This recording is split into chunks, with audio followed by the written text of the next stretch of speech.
Pastor Heath, first question is, give us your name, what you do, and where we are here. What city do you live in? Okay.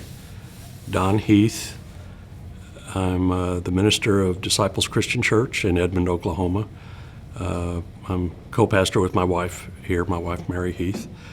And I'm also been an attorney in the Oklahoma City area for 42 years, and I still practice law 3 days a week.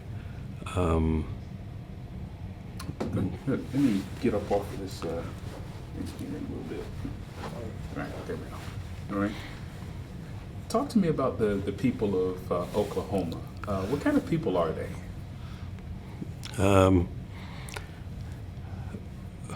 We're a red state. The religious landscape is mostly evangelical. There's 120 churches in Edmond, and only 10 of them are mainline church, which is what we are: Disciples of Christ, Presbyterian, Methodist, Episcopal. This church is probably 2 to 1. We're a voting precinct, and we're probably 2 to 1 Republican here, and we're a small progressive church in the middle of that ocean of red. How does that work? Well, it's a challenge. A lot of progressives have basically given up on church because they associate church with evangelicals. A lot of young people have given up on church. They are disgusted by how political, by the religious right, really. The evangelicals have become really partisan politics in the last, since 1980, really. I just gave the sermon about this yesterday.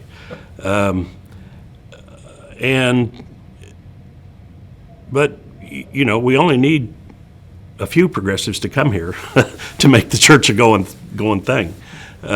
So we're out there. I mean, we're advocating for. I have the ministry with death row prisoners. We've been a open and affirming congregation for LGBT folks since 2012. We were the first open and affirming disciples congregation in the Oklahoma City area. My wife, Mary, is the moderator of the Immigration and Refugee Ministries for our regional church, our state church. And we sponsored a family from the Democratic Republic of Congo. They came across the Red River in July of 2020 at the height of COVID. Family of 5, 3 small children, and the wife was pregnant with the 4th, who was born 2 months later. And we sponsored them. They stayed in our nursery for 3 nights, and we got them, they got asylum a year and a half later. So they all have green cards now, and they come to church once or twice a month. They live in Oklahoma City. Those are some of the ministries we have, and that's attractive to some people. So that's where we are. Yeah. Seems like you guys are doing a lot of great work. That's awesome. So I have to ask this question: how do you balance being a pastor and an attorney? How does that? How do you negotiate that? Yeah, there's really not much overlap between the two jobs. There's less than you'd think, because pastors try to listen to people and help them figure out for themselves what they need to do, and attorneys try to listen to what and evaluate the problem, and then tell the client what they need to do, how they need to negotiate the system. What I do is it's hard to bounce back and forth in the same day. So I'll set forth Monday, Tuesday, Saturday, Sunday are my church days, and Wednesday, Thursday, Friday are my attorney days. And I try not to mix the two because it's just hard to multitask like that. Yeah, I can imagine. So let's talk a little bit about who you are, where you grew up, your childhood. Let's talk a little bit about that, where you were born, type of family, values you subscribe to. What did your Can I just yeah? pause for 1 second?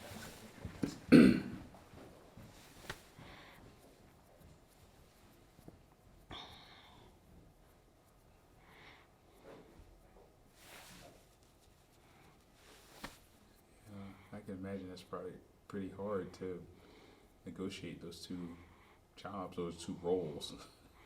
Yeah, and people will call you from both places on the other days, and I try to put them off. I mean, you do a little bit, but it's just hard to stay focused if you. Yeah.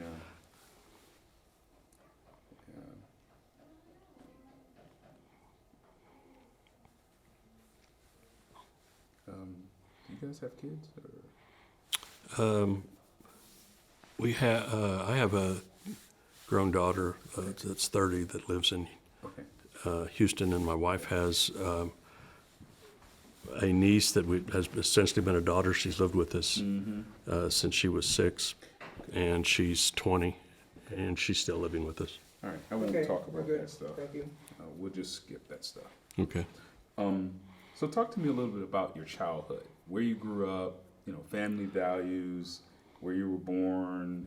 What did your childhood look like? Okay. I was born and raised in Enid, Oklahoma, which is about 70 miles northwest of here. My father was a professor at Phillips University, which is a Disciples of Christ college, and he was there from '66 till it closed in '98. My mother was personnel director for the city of Enid.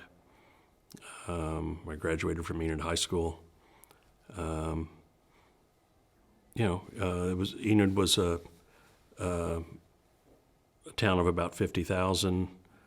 I was active in activities in high school. I was on the newspaper staff. I was in the band.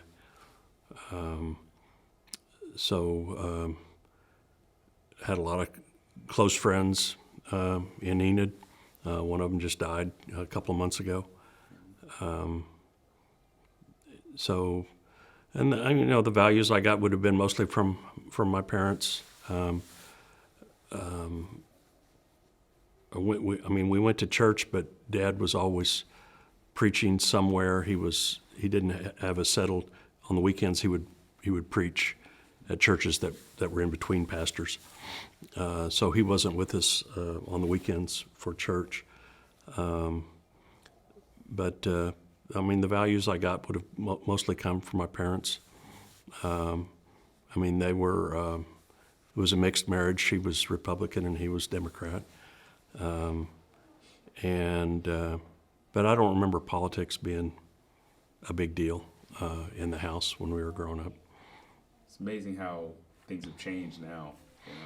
You only hear about a couple of people like Mika and Joe Scarborough and Mary Matlin and what's the guy? James Carville. James Carville, yeah. Any siblings? I have 3 younger brothers. Okay. So tell me a little bit about how you got into the ministry. What propelled you in this direction? Was it just watching your father, or is it something that you just made the decision on your own? Yeah, I didn't. I grew up in the church, but then I really didn't go to church in my 20s and 30s. And what drew me back was the death of my mother. Let me see, I would have been right at 41 when she died. And she was kind of the center of our lives. And I was in kind of a midlife search for meaning.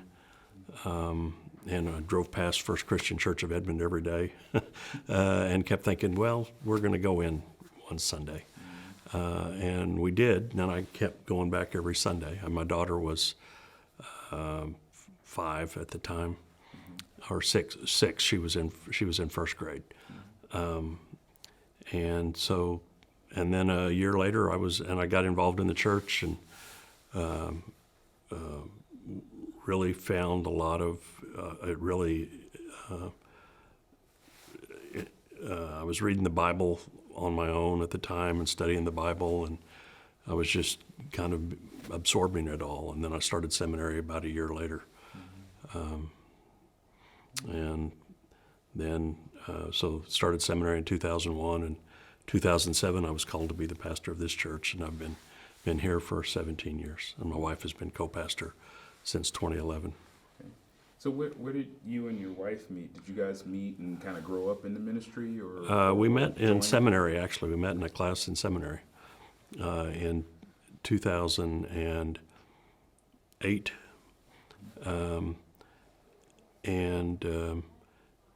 She started coming to church here.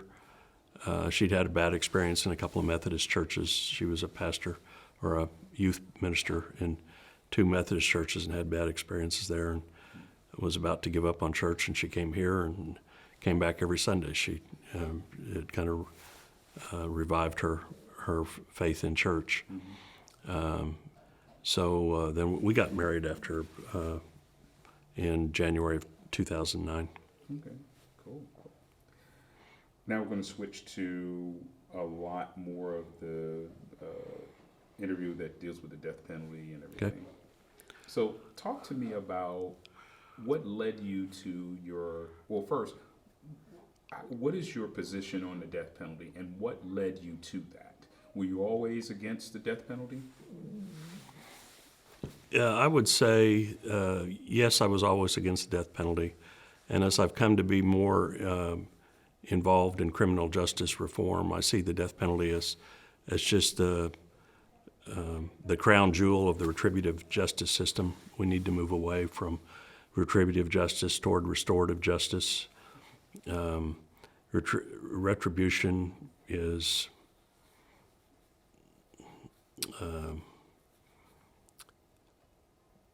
it doesn't work.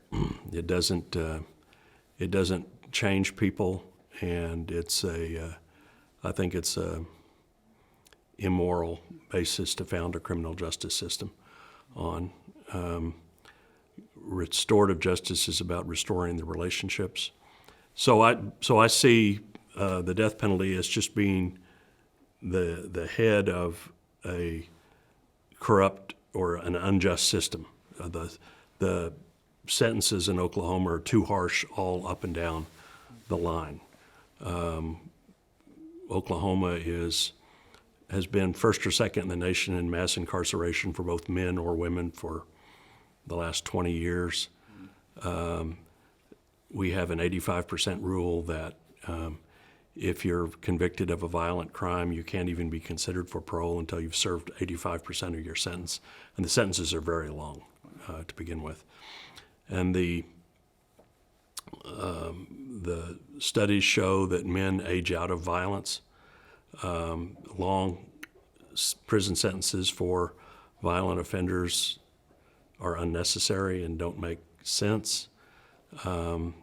And the death penalty just, is emblematic of a retributive justice system. I've gotten to know several men on death row, and they're just people. They've led tragic lives. They came to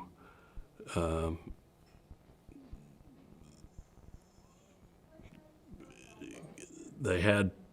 Let me have the crimes that they committed were a result of their upbringing. They knew no other way of coping, of getting along, and they're different people now. I've had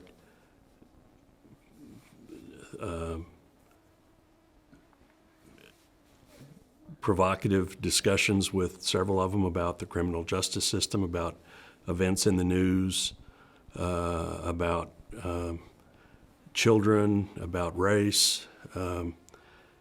These are people. They're not. The DAs portray them as monsters, and I think the DAs are the biggest obstacle to criminal justice reform, certainly in Oklahoma. Whenever serious criminal justice reform comes up, the DAs call the representatives and tell them to kill it. We have DAs populating, we have 5 DAs, former DAs on the Oklahoma Court of Criminal Appeals, which is the highest appeals for criminal cases, and their rulings are just awful. They're harsh, vindictive. So the men in the criminal justice system, or the men on death row, have very little hope of having a case, any irregularities in the case being reversed with our Court of Criminal Appeals, even though the statistics show that some of them are reversed. That's just the state we live in.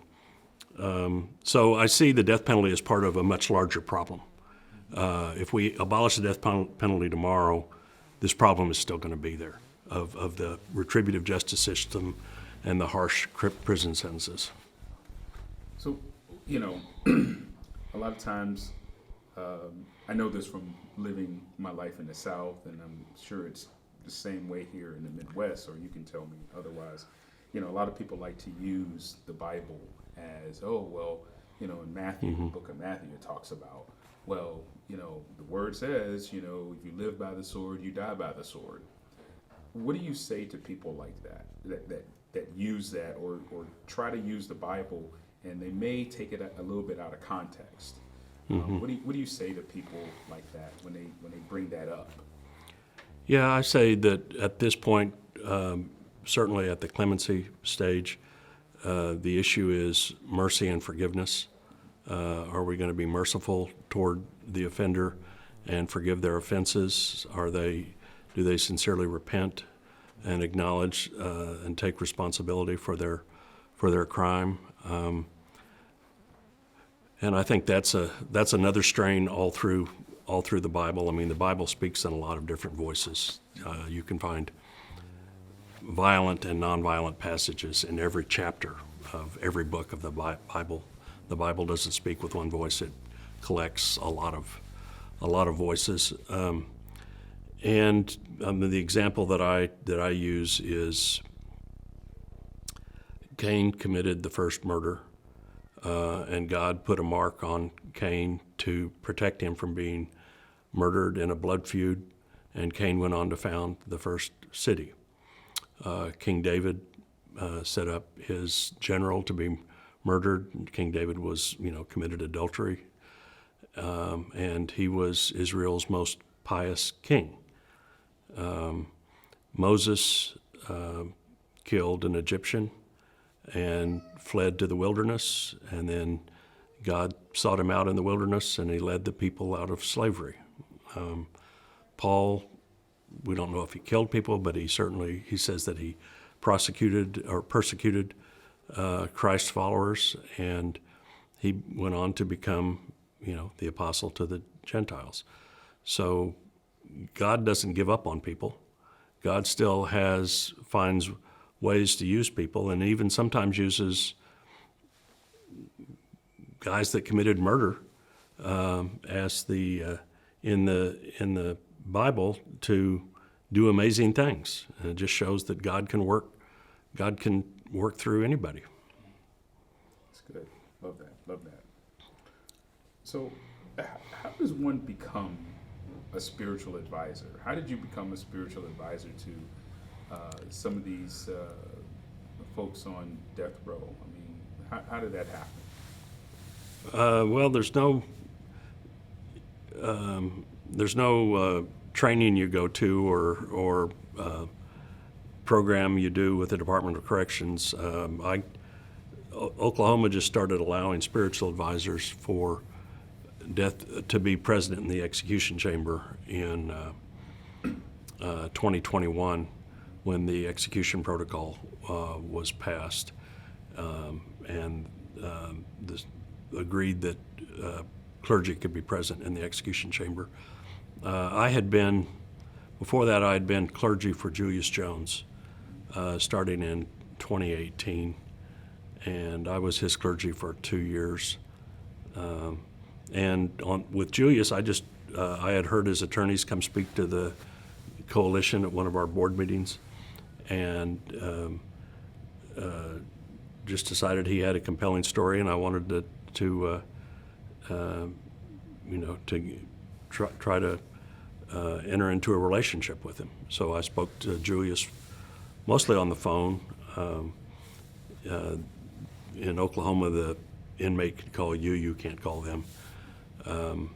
And I talked to Julius about 3 times a week for 2 years. And he's a very bright, engaging young man. Then my next clergy relationship was with Donald Grant, who 2 people in our congregation were pen pals or friends of Donald Grant, and would write him letters, and he would call them on the phone. And then another lady on the coalition was also one of his, I would call them spiritual advisors almost too. They're not clergy, but they were certainly more than just friends. Donald asked them to ask me if I would be his spiritual advisor. He also wrote me a letter. And at first I resisted because I thought, well, he's already got 3 people helping him, and there's other guys out there that need help. But he had an execution date, so I said, sure, I'd be happy to do it. And so I visited him. I started about 2 months before his execution, and probably visited him 6 times, and then talked to him on the phone a lot in those 2 months. Not every day, but every other day, every third day. So, what was your first impression of Donald Grant? When I'm sure you heard a lot of things from your members here that have been pen pals. They tell you about him. But what was your impression of him? What sense did you get of Donald when you first met him? Trying to remember. I think the first contact was a phone call, and he was kind of irritated that I hadn't agreed to be clergy more quickly. He was, my first impression was that he tended to rant or ramble a lot, and sometimes he'd go on and for 10 or 15 minutes, and you just have to wait for a chance to get in. That was actually my initial impression of him, was, man, this guy, I need to just chill and listen to what he has to say before I, and sometimes it was just ranting about about the system or conditions on death row or something like that. I would just wait until we could actually try to start having a conversation. So, did you get a sense that something mentally was askew there? Did you get a sense that he had intellectual disability? I know I read that he was diagnosed as schizophrenic and a lot of other things. Did you get a sense of that? Yeah, he's diagnosed with paranoid schizophrenia, and he's definitely paranoid. He's about the most paranoid person I'd ever talked to. The first several times I called him, he thought, or that he called me, he thought that I was going to report what we said to the Department of Corrections. And I, would say, no, Don, I'm on your side. That's not what I'm here to do. He was convinced that they were deliberately going to botch the execution and torture him. And I think he was the third execution after a 5.5-year moratorium, and they'd had problems with the first one. The guy threw up during the execution, and I tried to assure them they're doing everything they can to make this go as smoothly as they possibly can. They're going to screw it up for everybody else if yours doesn't go smoothly. So they've got no desire to botch your execution. But that didn't reassure them at all. Right. So, as a spiritual advisor, talk to us a little bit about the types of things that you do for people like Donald.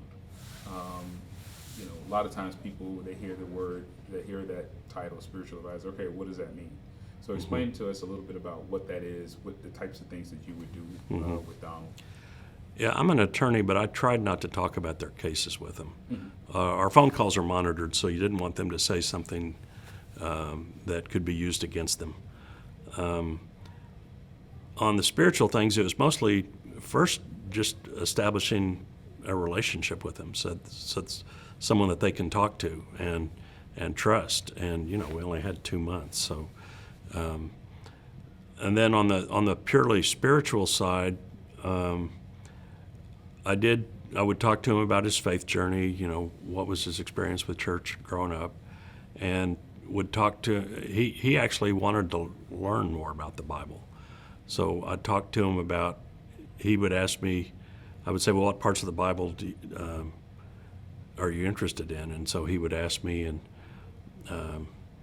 I'd talk about it. He was concerned with Revelation and the mark of the beast, and that had something to do with what was going on, some of the stuff he'd been reading. And Revelation is not my favorite book, but I'd study it and talk to him about it. I remember in one of our in-person visits, I took my study Bible with me, and he was asking about something about Ezekiel, and so I read something from Ezekiel, and then I said, and it says here that it's that he was active about the period about 590 BCE, and he goes, "How do you know that?" And I said, "Well, it's right here in my study Bible," and I push it up against the window so he could see it. And he said, "I need to get me one of them study Bibles." I read the Sermon on the Mount for him. I read the passage about God causes the sun to shine and the rain to fall on the righteous and the unrighteous, and he made me read that 3 or 4 times. He couldn't believe that was in the Bible. He loved that. And so then I would ask him, that says that's the image of God that I have. That's what God is like. And I said, "What is your image of God?" And he said, "I think God is love." And so I said, "Well, so who loves you?" And he said, "Bob and Phyllis and Margie," and that's the 3 pen pals or spiritual advisors, 2 from my congregation and one from a Catholic parish in Oklahoma City. They were the people that talked to him every week. Still looking good, Joe? Yeah, I'm just gonna move the mic a little closer. Okay, all right. Because I'm hearing some kids in the background. Okay. Excuse me.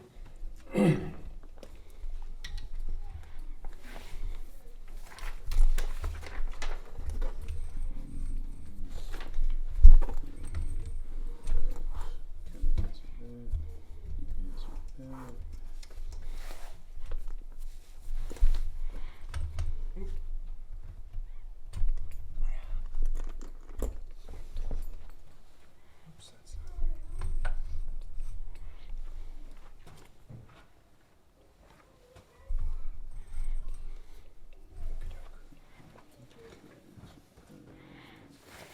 okay. Okay.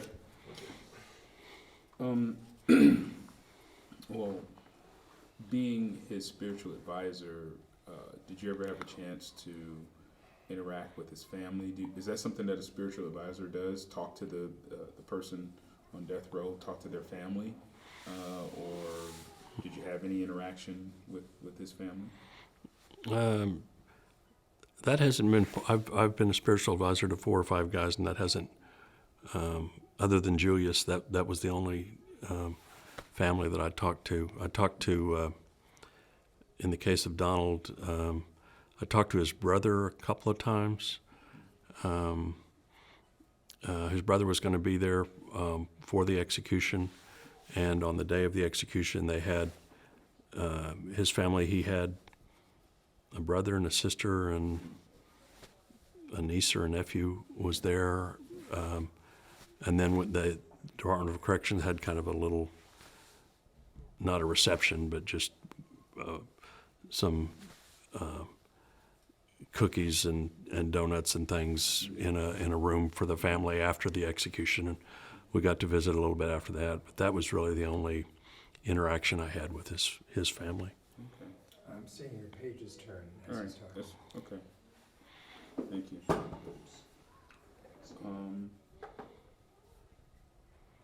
So, describe to us what it was like visiting Donald on death row. What I'm trying to get at is, what does it look like? What does it feel like? What are the smells? I mean, I've heard from Donald. When I interviewed Donald, he talked about being able to smell when they would execute, or I think it was Donald that mentioned this. He could tell when they were executing someone because there was a smell, or what have you. It may not have been Donald; it may have been someone else. But can you talk to us a little bit about, what is it like going to McAllister and going through the process of seeing someone on death row? I mean, what did you experience? Well, McAllister looks like something, the big Oklahoma State Penitentiary looks like something out of the 19th century. It's a huge complex, and it's all painted white.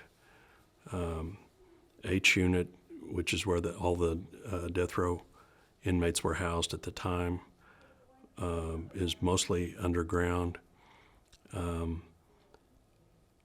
Donald would say everything's hard here. There's nothing soft. Everything was concrete or stone. Really, it seemed like the bench or the stool to sit on was a kind of a concrete bench. Stool. It's really hard to sit on. And everything in their cells is like that too. It's just a very austere place. They at that time, and I think they still do, they're allowed 3 showers a week for 5 minutes, and they have to be chained and shackled to walk to go to the shower. They're allowed 1 hour of exercise in H unit, and Julius didn't want to go to the exercise room because he had to be chained and shackled to go there, and he didn't like that. Julius or Donald? Julius. Okay. Donald would be chained and shackled when he would come into the room, the visitation. He's in kind of we're separated by a glass partition, and I'm on the outside, and he's still on the prison side, the incarceration side, and he's chained and shackled when he comes in. And the food is fed through you through a slot.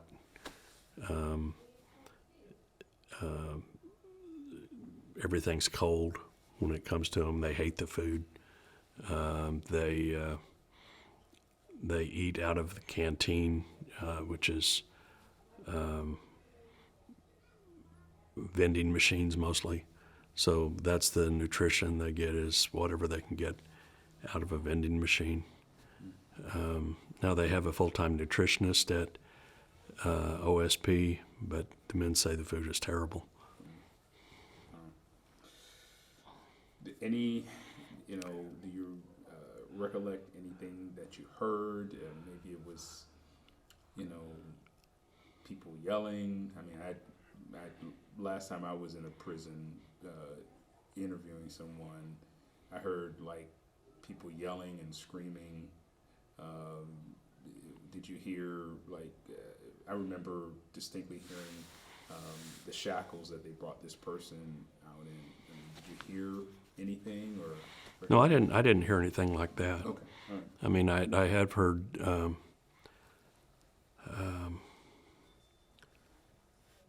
Paris Powell's an exoneree. He was on death row for a few years, and he said that. I mean, during the execution chamber is right in the middle of where all the cells are, and I mean, it's a heavy presence on the men for days leading up to the execution, and they know, when the execution's going on, and they used to, I can't remember what Paris called it, but they used to, at the time of execution, they used to bang on the cell bar, on the bars. They used to stomp and make noise, just in solidarity with the man being executed, so he could maybe hear that and know that they were there with him. So let's talk about more about your interaction with Donald leading up to the day that he was executed. Did his conversation change, or was he more? You said he wanted to learn more about the Bible. Did he increase his hunger for the Bible leading up to? What type of things did you guys talk about? What was on his mind? He was. I mean, other than the paranoia and the tending to rant for 10 minutes when we would first start talking. After that, he was pretty much at peace with what was going on, accepting the inevitability of it.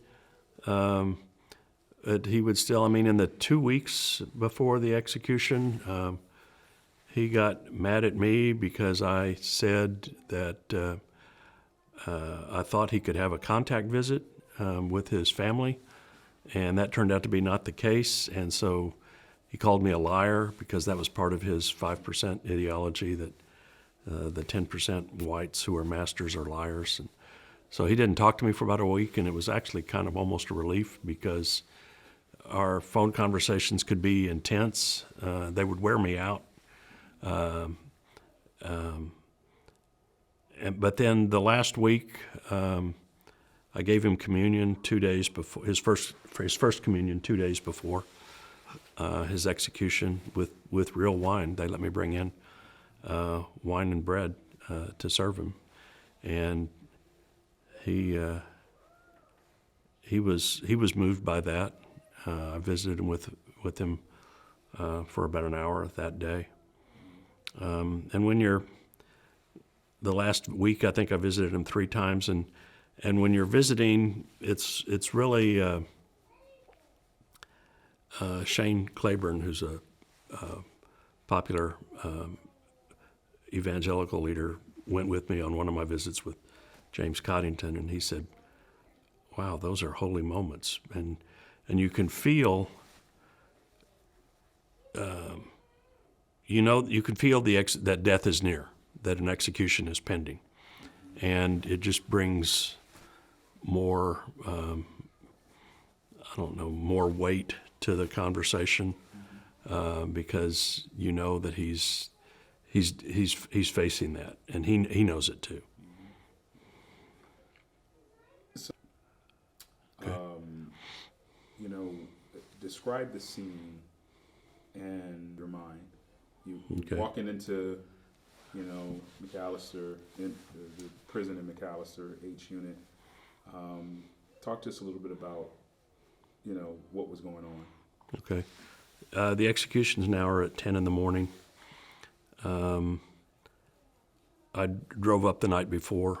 We were supposed to be at a nearby building at 8 a.m. And so I was there for that and was with his family, just in kind of a lunchroom type room, drinking coffee, talking to the family. And then they took me into the chamber at 9:20, and he is at that time. They had taken him in a few minutes earlier. His last day, he gets to talk to his attorneys for an hour at 6 a.m. I think, or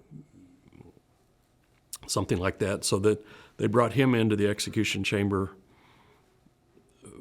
10 or 15 after 9 and strapped him down to the gurney and started an IV.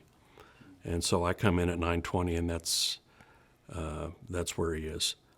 And he had been peaceful and accepting really most of the time that I had known him in the previous 2 months. But before the execution, he was agitated, and he wouldn't stop talking. And I let him talk, but finally it's getting to where it's 10 or 15 till 10, and you're saying, well, I need to.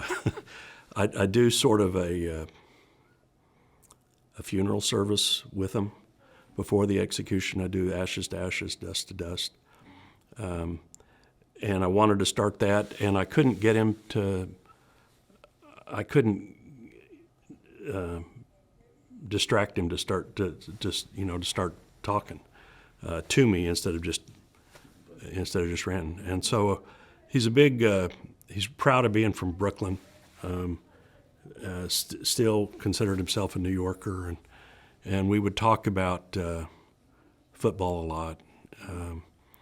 I said, man, the Jets and the Giants suck this year. What do you do about it? I mean, who do you root for with that? And he said, Josh Allen, who was the Buffalo Bills quarterback. And so we started talking about Josh Allen and the Bills for a few minutes, or for like 2 minutes. And then I kind of started on the funeral service, and I did in the prayer, I lifted up the people that loved him and trying to focus his thoughts on that. And it's kind of distracting because the personnel from DOC are not respectful that you're in the middle of a prayer and that you're in the last few minutes of the guy's life. They're still talking on the headsets to people in the control room. And I tried to talk to him about, can you just, be quiet for 5 minutes when we're, and that was a struggle. So at 10 o'clock, they start he gets his last words. They read the death warrant, and the inmate has 2 minutes to say his last words. And Donald went into a rant on his 5% ideology. He did say something about long live Brooklyn, or Brooklyn forever, or something like that. And then they just cut off his microphone and started. And so I went down. I had to go down then and sit at his feet during the execution. But when they cut off the microphone, he could see the people sitting in the witness room, and he saw Wendy, another spiritual advisor, and his brother Joe, and he started expressing his love for them, but they couldn't hear it because the microphone was cut off. And those were really his last words, was expressing his love for them. You want to cut for a second, Joe? Yeah. Yeah, let's cut. We have where you said, sometimes the folks are respectful of Okay. of you being in prayer, and then you kind of talked about some of the other things that went on, and him leading up to that big rant, and Okay. So where do you want me to back up to? let's go back to where you said a lot of the DOC folks Okay. aren't really respectful of. Okay, start right after that. Yeah, yeah. Okay. So then I started a prayer, the ashes to ashes, but I also in the prayer talked about the people that loved him, his family, his another spiritual advisor, Wendy, his pen pals, Phyllis and Bob and Margie, and then at 10 o'clock, it's time for the execution. He gets his last words for 2 minutes, and he went in kind of a rant on his 5% ideology. He said, "Long live Brooklyn," and he was still kind of ranting, and they cut off the microphone. And at that point, he looked at the on like he's lying on the gurney like this, and on his left, there's a big window where he can see the witnesses in the witness chamber, and his brother and Joe and his spiritual advisor Wendy were sitting on the front row, and he started expressing his love for them, and those were really his last words. And then he fell asleep and started snoring. And while he was, once the execution started, I was at his feet, and I was reading on the Sermon on the Mount to him. Read the Prodigal Son. I read the Parable of the Sheep and Goats. So those would be the last things that he would hear as he was losing consciousness. And the executions they come in and pronounce a time of death, usually around 10:15 to 10:20.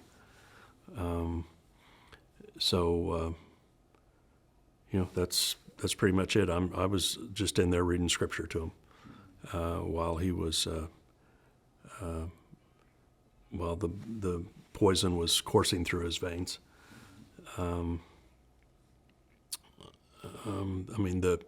The protocol is that they start with midazolam to make him unconscious, and then they send in another drug that paralyzes him, and then the third drug, potassium something, shocks his system and stops his heart, basically. And the event went smoothly, as they like to say, at no complications. I didn't see any sign of suffering while he was doing it. He was just unconscious and snoring through it. So that was the execution. When I'm in the execution chamber, and really the whole time that I'm in relationship with them, I'm trying to focus on them, trying to do what I can to comfort them and let them know some small measure of peace in their final moments. I'm not focused on my own emotional reaction to what's happening. It is. The death certificate says homicide. And what they're doing is they're poisoning a person to death, and you're sitting there while the state poisons a person on behalf of us.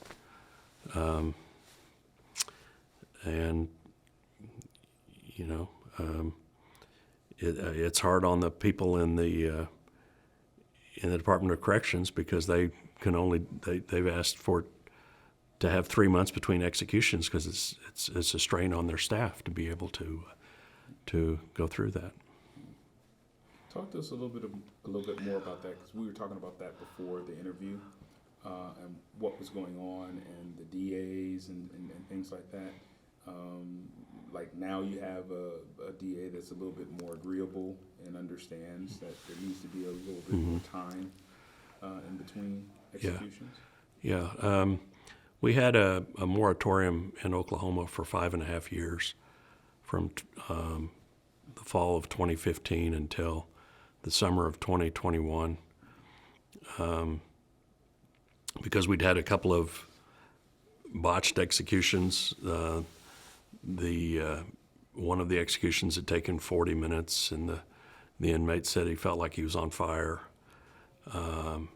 So there was a lawsuit on behalf of all the death row inmates, and they had a grand jury investigation of the process in Oklahoma. And so they came up with a new protocol, and they had a federal court case to determine that the protocol was constitutional and not cruel and unusual punishment. And by the summer of 2021, when the federal court approved the protocol, there had been 25 inmates who were now eligible for execution. They were out of court. They had no more appeals to make. And the prior Attorney General, John O'Connor, who was actually a Catholic, and Catholics have their social principles are against capital punishment. He asked for all 25 of the men to be executed as quick as possible. And the Court of Criminal Appeals, which consists of 5 former district attorneys who are very pro-death penalty, set up all 25 executions over a 2.5-year period. So we were going to be having an execution every other month for 2 years. And then we had a new Attorney General that was elected 2 years ago, and he's much less of a partisan on the death penalty issue. He's more even-handed about it. He even supported the clemency application for Richard Glossop, which the Court of Criminal Appeals rejected that.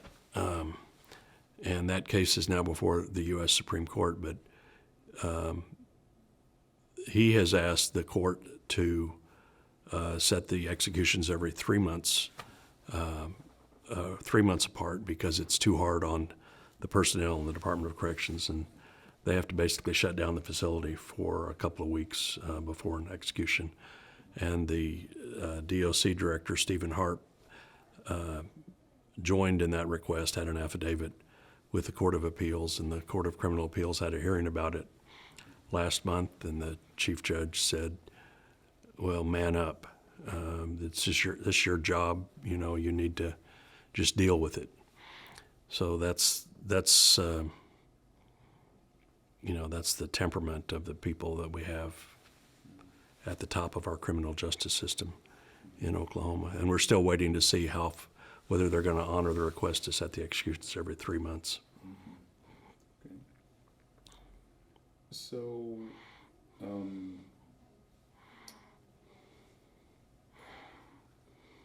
do you have any interaction with, because I guess part of the group of witnesses are, and correct me if I'm wrong, maybe family members of the other side that lost their loved one. Are they present there as well? They're off in their own room. I never really see they have a curtain in front of the witness room that opens at 10 o'clock, and I've been in there for 2 executions, and at the time of the execution, I might glance over there a couple times, but I'm not studying who's in there. I'm more focused on what's going on in the room. There are reporters in there too, and attorneys are in there, and family members for the prisoner. So, Are you reading forward a bit? yeah, he is a little bit. Oh, look at that. Just got a couple more questions and then we'll be done. You know, you've explained to us about your feeling or your position on the death penalty. What does it say about society that, you know, we have a Supreme Court that has said, you know, we should not be executing people with intellectual disabilities. It's cruel and unusual punishment under the Eighth Amendment. That was like 20 years ago, over 20 years ago. But yet we're still doing it. What does that say about our society? What does that say about our justice system from your perspective? Well, even you're talking about the Atkins decision Atkins, in 2002. Justice Breyer, in a dissent in 2015 in one of the Glossop cases, suggested basically the Supreme Court may be ready to relook at the death penalty and decide that it's unconstitutional on its face. And we were very excited at that time and they started putting trial cases in the system. But this was while 2015 Obama would have been there for another year, and then Trump appointed 3 conservative, really far-right justices, not conservative, far-right justices, and completely changed the dynamics of the court. So we're not hopeful of anything happening at the Supreme Court now. The Supreme Court has tended to deny all stays. They are hearing the Glossop case this fall, but I don't have much hope for the Supreme Court right now unless the membership changes.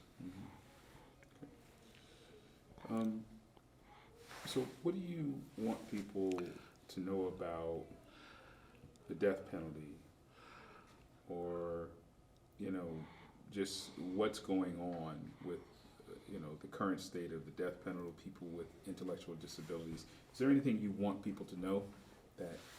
Yeah, I mean, I feel like my call in this ministry is to humanize the offenders on death row and to get people to know their story. When I visited with Julius Jones, this was before his ABC documentary came out, and all he was saying, I'd talked to him on the phone a few times before I visited him, and all he wanted was for his story to get out. And, you know, then once the documentary came out and his story came out, you had a nationwide movement start up, and in the couple of weeks before his execution date, you had all the kids in high schools in the Oklahoma City and Edmond area walking out of school and asking for justice for Julius. So getting their story out is I think the main thing I want to do for the public is to let them know what this person has gone through, to let them know the story. We've had 12 executions in Oklahoma and since 2021, and I think 9 or 10 of the 12 all have the same profile. I'll use Donald Grant as some of the specifics. Donald had fetal alcohol syndrome. There's mixed evidence about how much impact that had on him. Both his parents were physically abusive, although Donald would fiercely defend his mother whenever that was brought up. The most stable home environment that Donald ever had was with his grandmother in Brooklyn, and they had 23 people living in a 3-room apartment, and she would lock the refrigerator, and only the girls were allowed to eat out of the refrigerator. The boys had to go on the streets, an 8-year-old boy going on the street to get fed. How's he gonna find food? He's either gonna beg or he's gonna steal. Donald never had a meal until he was in prison. Donald never had a relationship with a white person until he was in prison. I mean, Donald learned that he had to be violent to get what he wanted growing up, and he had violence inflicted on him all his life. And with his mental disabilities, he had brain trauma besides the fetal alcohol syndrome. You know, it's pretty foreseeable, you know, what's going to happen to him when he becomes an adult. Or there's a high likelihood that he's going to continue to be violent when he becomes an adult. And that's, you know, so 8 or 9 of the 12 have similar backgrounds, extreme poverty. I mean, the other, James Coddington, the other inmate that I was in the chamber with, grew up in Oklahoma City, but he grew up in a house in the 1970s that had dirt floors. They didn't have toilets that worked in the house. They'd either use the bathtub or they'd go out to an outhouse in the back. You know, in the 1970s. I mean, this is the people on death row for the most part. This is a high percentage of the people on death row. There aren't many people that go through a middle-class childhood on death row. So you know, is this the way we're going to deal with these people? I mean, the only time that Donald ever got any treatment for his mental illness was when he was in prison. And prison was the most stable environment that he ever had. Donald never had a chance. Yeah, that's one of the things that his brother told me. He said the thing that broke his heart was he was talking to Donald, and Donald said to him, "I just never had a chance." Mm-hmm. He said, "I just totally broke him." You know. Mm-hmm. I want to go back to some of the newspaper clippings that you were showing me. Okay. And I want you to describe or just talk to us a little bit about those clippings and the press that either the church or yourself that you've been in. You said you've written some op-eds and everything. Mm-hmm. Just briefly touch on those things. Okay. And I think we'll be, and if there's anything else you want to add, Okay. then we'll be done. Okay. Well, I've written a few op-eds, one on the last 24 hours or the last hour of Donald's life. I wrote another one on the last hour of James Coddington's life. Others on what I just described, the profile of the men who've been executed in the last 2 years in Oklahoma, the extreme poverty, the violence that they grow up with.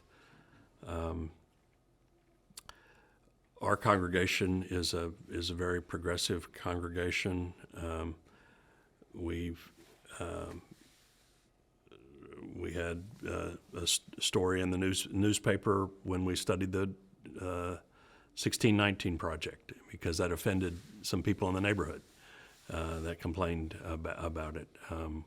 We were the first church in Edmond to perform a same-sex wedding. We did that the day of the Supreme Court decision in 2015.